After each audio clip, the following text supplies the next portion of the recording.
kind of a long story, how I decided to become an architect.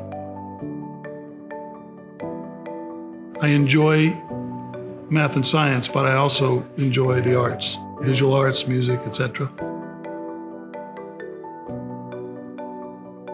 And architecture is just a great blend of those two. Just the word architecture, art and technology.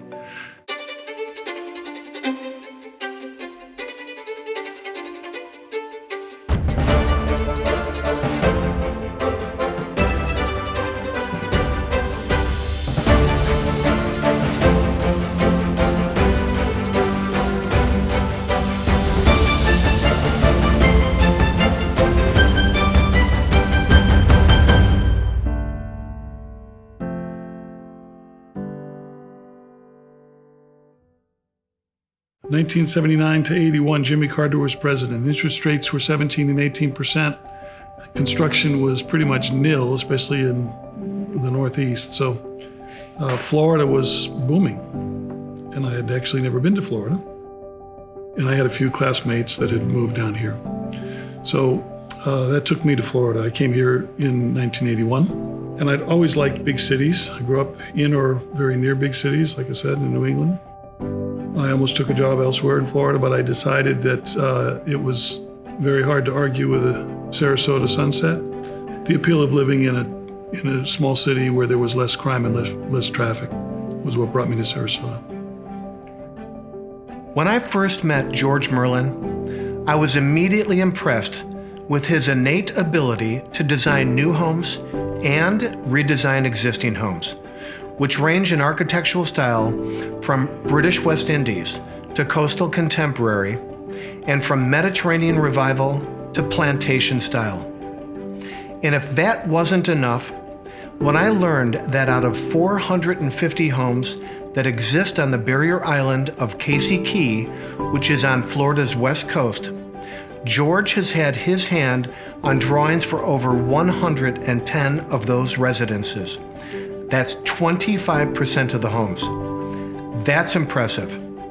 And to think all of those projects were a direct result of one neighbor telling another neighbor.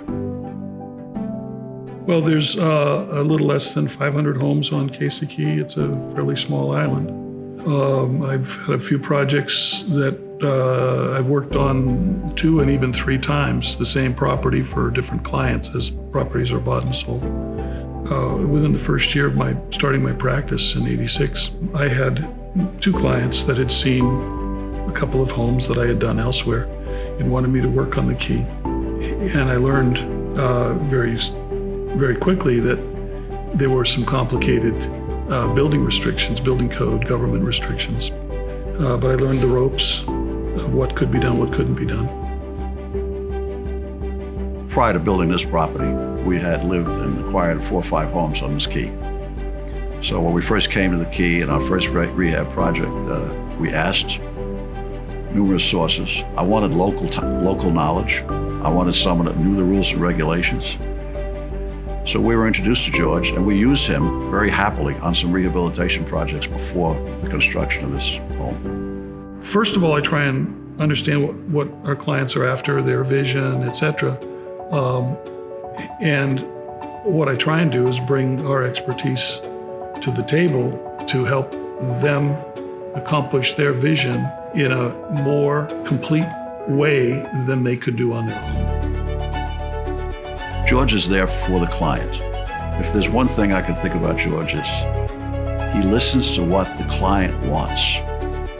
I've done a lot of building, worked with a lot of architects. George listens to the client. After all, it's the client that's going to be living in the property. So, and we've been very happy, and we look forward to using them again, to be honest with you.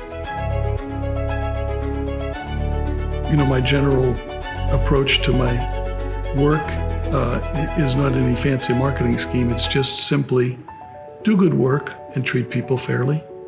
I found that, you know, if I did that on Casey Key, people told their neighbors. So, you know, just over the years, we've just done a lot of work based on referrals. Because it's a small island, a lot of people know each other. To learn more about master architect George Merlin, or to view additional episodes of Real Estate Matters, visit our website, thomasnetzel.com.